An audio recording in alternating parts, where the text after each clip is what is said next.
So Jason, great to have you here. Jason Thank is you. CTO of Joyent and long been an important part of the industry, having been an early pioneer in the infrastructure as a service space. So Jason, I dare say the father of cloud computing. yeah, exactly. That's a joke.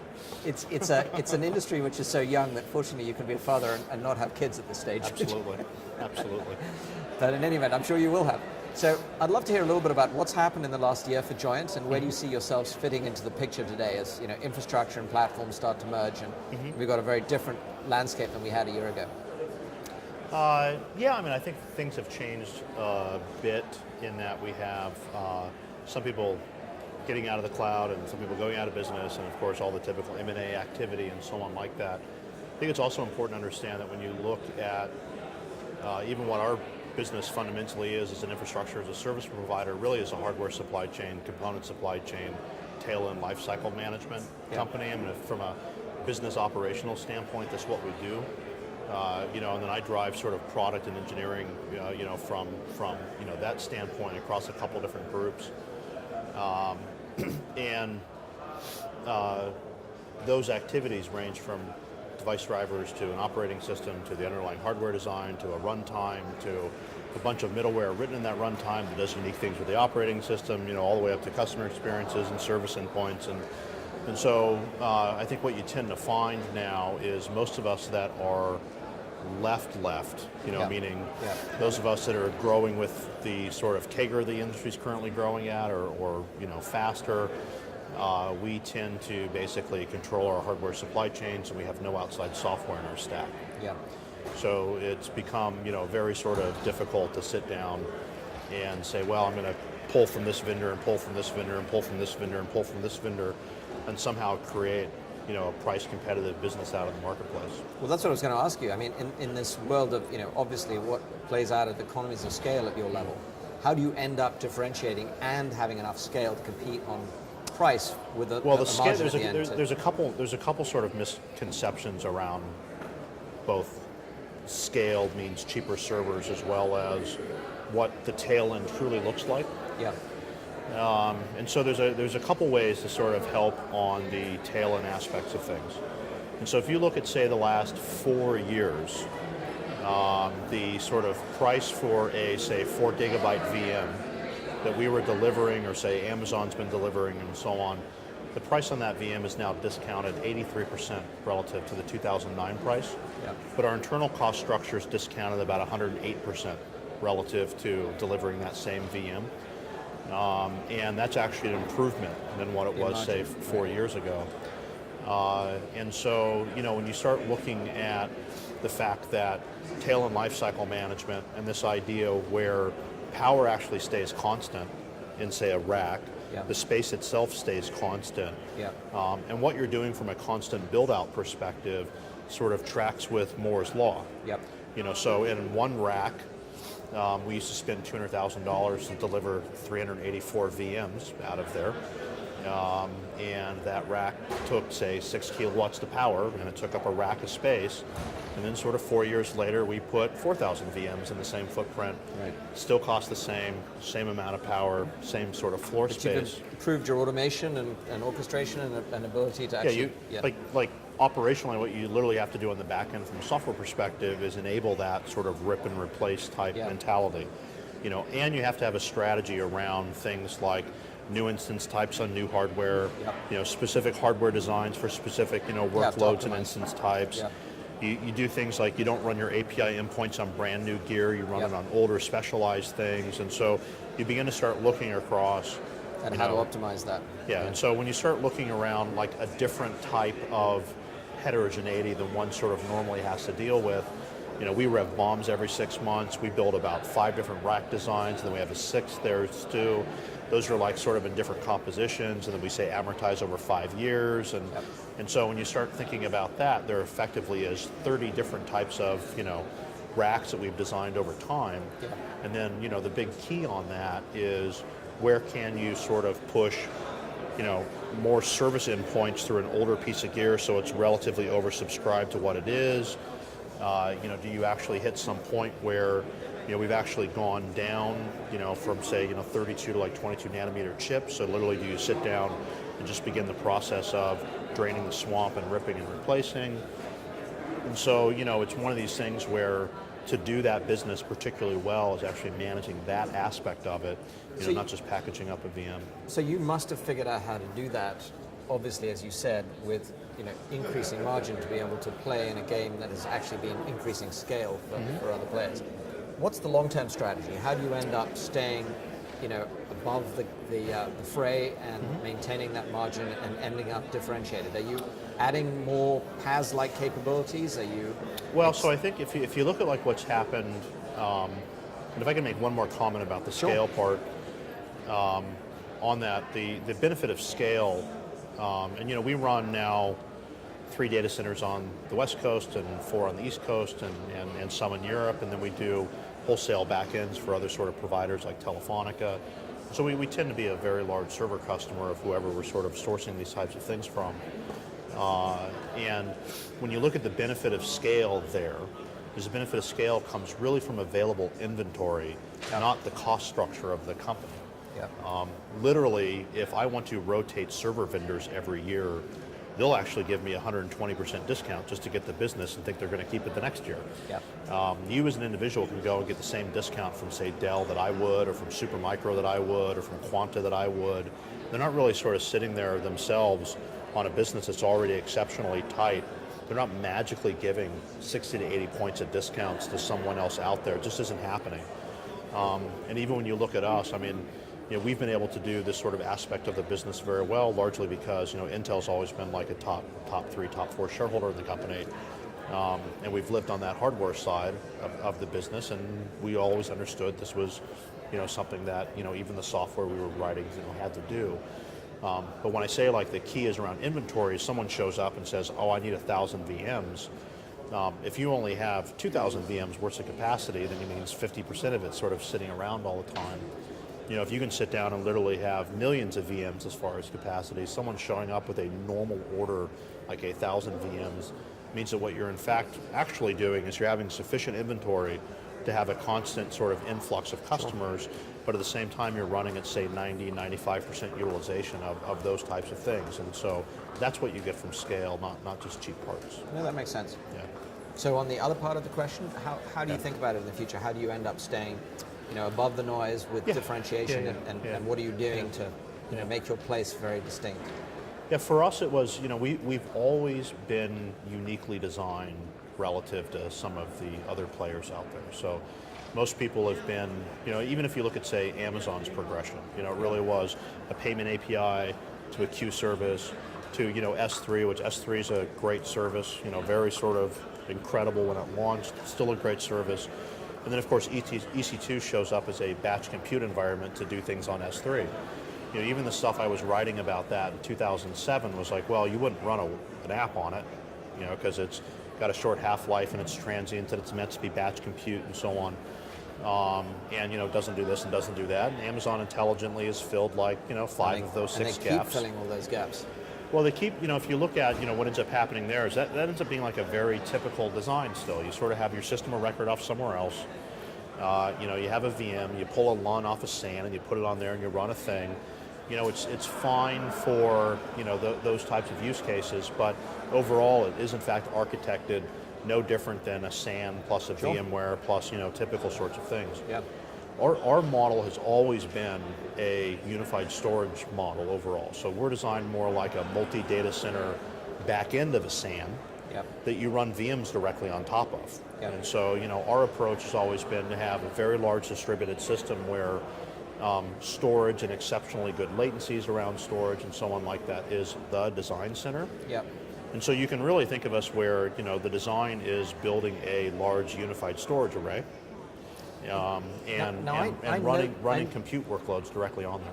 I know this about you, and I think the industry does too, and that is differentiated. I think one of the things I'm trying to understand is how will that solve a particular class of problem uniquely well, and what is that class of problem that continues to persist, and where does that give you an advantage in the industry going forward? Well, so take a simple thing like you want to actually start keeping logs and processing logs from all your servers. Yep. A canonical Hadoop use case right now. That's great.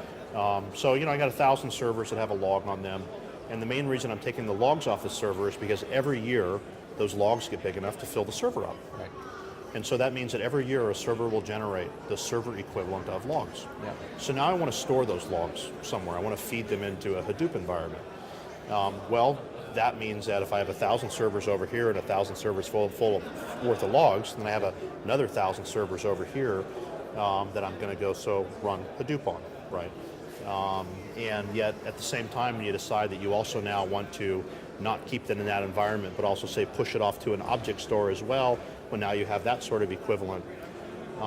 We also keep in mind, like, typical deployments is, when a system integrator, say, goes and does something for someone like the U.S. Navy, they mandate that you take the production size of the infrastructure, you multiply it by 20, and that's the footprint. It needs to account for testing, staging, development, and backup and DR and so on like that, right? We're trying to solve that problem. One of our companies called Actifio, by the way. Yeah, and so if you look at then, our philosophy of sitting there and saying, and the whole base unit design of let's be a system of record always, and let's actually bring compute to that data. And that data can either be, say, a block store that goes up into a VM, but it can actually still be an object that I can go and do search on, I can do the MapReduce things on, I can go and do things on the logs where they sit on the object store and say not have to bring up other bits and pieces and sort of do all these things. And so what you begin to start doing is you begin to dramatically decreasing what your footprint needs to be to accomplish the same thing. So just the idea that, a typical sort of, V-block type deployment where there's blades and a SAN, and that's like 9 racks of stuff, and it retails for $12 million, and it costs $6 million to build type way of thinking. We put more VMs that have a better workload performance profile on $120,000 a gear in a single rack, because that all sort of like collapses down into one model. You don't have to move all this storage off somewhere to do things. You're literally bringing all the compute to the storage. And so you generally can end up with a significantly, lower amount of infrastructure. So just to make sure I've grokked this correctly, what you're really saying is, look, there are classes of problems, and big data is a great example using Hadoop.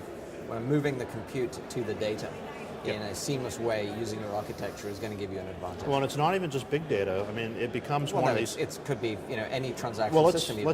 Let's take something really, really simple. If someone goes and puts a petabyte on a NetApp, or puts a petabyte on S3, like if I was a CIO and one of the guys did that, or put a petabyte in Hadoop. People that are putting like a petabyte Hadoop and say a top 5 bank are currently not compliant with what they're doing. Largely because if you put a petabyte in, say, S3, NetApp, a Hadoop type thing, a very simple question of, is the petabyte actually there? Is it what we put there? And has anyone sort of messed with it? And regulatory issues. And so just the ability to go and do compute directly on the storage, either in the form of a virtual machine or a simple action. You don't have to download that whole petabyte to go and then do a checksum and then delete it again. And so, the idea of sitting there and saying, I have a petabyte on S3, and now I'm going to take even, 10 terabyte sized nodes and spin up, different MapReduce jobs. Oh, that you're going to spin up hundreds of those, and they're going to sit there, and it's going to take a whole month to move the data in. That's not feasible. And so there are entire classes of problems that we're in fact not going and doing answers to. There's entire things we sort of like. It's just simple use cases around these sorts of things where, in one common sort of abstraction for us, we can do, workloads that can be, real time and low latency despite being multi-tenant. And so really sort of going through in one, fixing that density issue. Because I sort of categorize what we're facing in the IT space as sort of 5 main categories of issues anyway. And that's density, observability, storage is one bit, network, and then some stuff around freedom. And if you sort of think of those categories, around the density part, is you basically have to allow like real-time high-performance compute, as say the worst of the use cases, in an environment that's very dense and multi-tenant. So that's the density part. From an observability standpoint, you need to be able to observe end-to-end everything and determine like when there's latency outliers and where workloads are. You cannot do that if you're pulling a LUN off a SAN and putting it on a blade, and where you have like 3 different things from 3 different vendors. You can only do it when now it all gets tightened up and has an end-to-end system you can look at. from a storage standpoint, you do actually want a highly available, high latency, and then a highly reliable, low latency store, and you don't want to actually have that with 2 or 3 subsystems. You want that within one platform. Yeah. If you look at what everyone's doing from a networking perspective, it's like, well, I want a fully isolated L2 and I want an L3 on every device. Like that's sort of that way of thinking. And then freedom is, you want to be able to own it or not own it or move it around. You want to be able to have sort of different models doing that.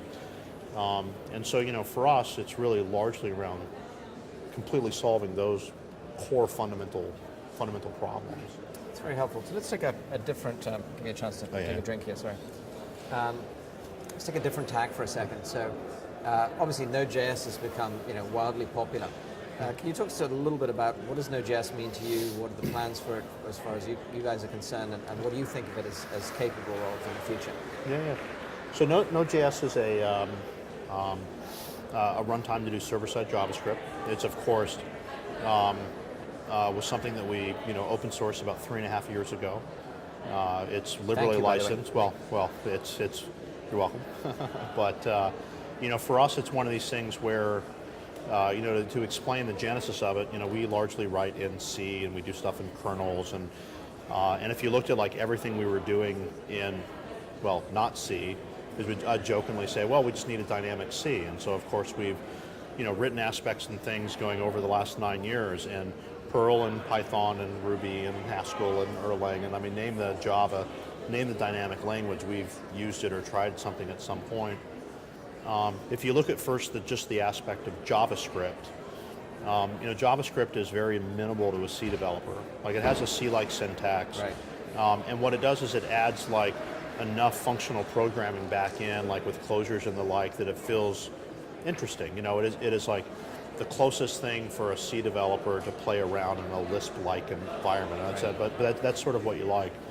And so we had been experimenting for years and years with sort of sitting there and doing more and more in JavaScript. A lot of the guys that say, that were at Sun, for example, did various projects, including the unified storage array and so on, where that CLI was actually written in JavaScript. Yep. And so, it started showing up, really even 5-6 years ago internally as a good alternative to, the sort of dynamic C type thing. If you looked at the first use case for us, because we actually go out and collect kernel statistics and we detrace things real time and so on. We go and collect a tremendous amount of data on a lot of servers, and then we basically, pull that up, aggregate it, pull it up, and take it through an entire process where, we have it really in a, data warehouse and BI type tools and capacity planning, all that sort of rolls into there. We effectively needed, a little server that would sit there and do these types of things. So we needed the ability to use a dynamic language to rapidly write, a proxy with the policy, an API endpoint, a service endpoint, part of a telemetry system, those sorts of things. And so what we wanted to do is we sat down and said, well, Google had just open sourced V8. We were doing all the previous experiments with the SpiderMonkey VM. I didn't quite want to get in the business of writing a full language VM or coming up with a language, because we're already doing kernel work and there's sort of enough to do, right? And so V8 was a pretty exceptional VM. And so we took that and said, well, we wrote a thing that's now called libuv as a C library there, and said, now let's go ahead and really sort of abstract all asynchronous I/O on both Unix and Windows platforms, and let's begin to make it so that it's exceptionally easy to write a very simple little server in JavaScript. Yep. And so, the end result is Node.js is a type of thing where, a single process on a single CPU core, can actually do 1 million connected endpoints and push line rate 10 gig. That's great. And that's nice. It did win the server-side JavaScript battle. There were a bunch of them. Another one which was ours. And I think it's put the ability to sort of do this, world of devices, everyone's messaging one another type application architectures, in the hands of, normal web developers. Yeah, right, exactly. It's accessible. So what does this mean in the future for Node.js? What do you think is the potential for it? Well, what do you want to see become of it? Node's really, really, really funny, because there's sort of one part. There's the Node dot and then the JS part, right? Yeah. And so clearly we're going to have to continuously track with some progress around JavaScript. Yeah. The Node part, you can literally, people have taken things like that library and done like node.lua, and they called it Love It. So you can actually use that as a general library to do asynchronous I/O in any environment that you want to do. We've also not, despite the fact that Node.js has literally been public for 3.5, 4 years, and it's like actually 4.5 years old or so, it's still not 1.0. Yeah. Largely because our plan is when it hits 1.0, it's done. And so the plan with Node.js is actually to be done with Node.js, like how awk is done. Yeah. A lot of the very interesting things we wanted to do there was say, okay, we're going to take a core API and a core runtime there and make it exceptionally good at just handling a bunch of traffic through it. And then over here, what we're going to do is build a really nice, clean, stable module interface where, because a lot of people will do things like, well, Node doesn't run a lot of processes, or Node doesn't do this. And it's like, well, no, the main I/O path runs on a process, and that's what it's all it's doing is bringing in data. Then you can pass that into a module that you've written to parallelize it across every CPU. And so that's the beauty of the architecture. And it really is the clean separation of roles. Like, this is really good at this is really good at that. That's a great architecture. And in the module part, we're now at the point where modules are going like this, and there's literally hundreds and hundreds of modules being added every day. How many contributors are there to the core, and how many modules are there now, and how big do you estimate the broad open source community around it? Well, there's about overall across the thing, there's about a dozen core contributors. Yeah. Actually, sorry, there's 10. We've, at one point, of course, the only core contributors were Joyent employees. Yeah. What we've explicitly tried to do as that part of community effort is the target I set was that we would be 20% of the core committers. So we've hit that. We have a good solid 8 people. The thing is it's funny because I get asked very often, like, what's Joyent's business strategy or plan around Node? And I always explain and said, well, Node's not a product. Yeah.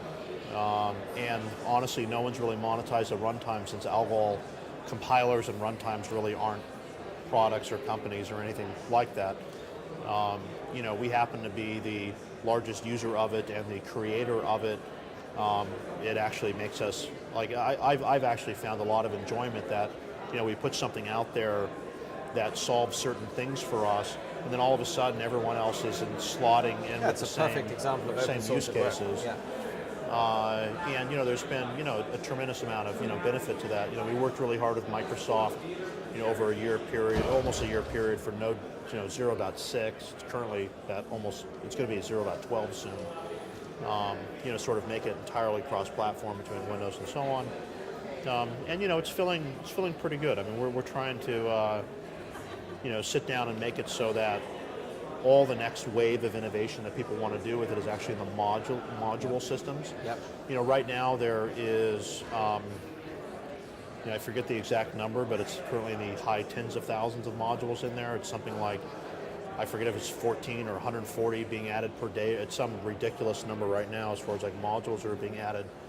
But also within there, I think there's a lot of opportunity, especially because Node itself is MIT licensed and it's actually showing up now on TVs, and people are putting it in cars, and it's on. I saw someone actually wrote a Node app that is on a coffee maker, and I mean, so what's been beautiful about it is being a completely unencumbered piece of software. It's been showing up everywhere, and I think where the potentially interesting things that will show up is really in the module space. So coming and adding additional functionality, additional sort of things there. Where a lot of the innovation that can happen is, oh, hey, we've written something that does the following, like, is a security proxy for this type of compliance, for this sort of thing, and that's actually an add-on module for Node itself. Maybe it's under a different license because it can be, maybe it's commercial, maybe it's not. And so, it'll be interesting to see, sort of what happens there, rather than sort of taking the larger monolithic approach that Java took. Yeah, no, I think it's a great approach. I mean, it stands to benefit everybody by having that modularity. And so, I mean, again, hats off to you for creating the architecture. And I see tremendous potential for it, and obviously, see continuous adoption of it. And people think very highly of it. So it's good to hear your stewardship of it continues. So Yeah, and on that, I mean, if you look at, it's a beautiful flower, and we basically sell dirt at Joyent. Yeah. And we sell dirt that grows the flower the best, right? Yeah. So it becomes one of these things where, my attitude at Sun always was that, the big mistake that was made was that a lot of people would come and buy everything else, thinking it was the best place to run Java, but it was not. Yeah. And so a lot of what we do around Node plus other runtimes in general is just try to make sure that we're the best place to run it. Yeah. Very good. Great. Well, it's been a pleasure catching up with you. And, Absolutely, Sam. Glad to hear the story and look forward to hearing the story of the next year. Catching up then. Anytime. Thank you. Great. Thanks a lot.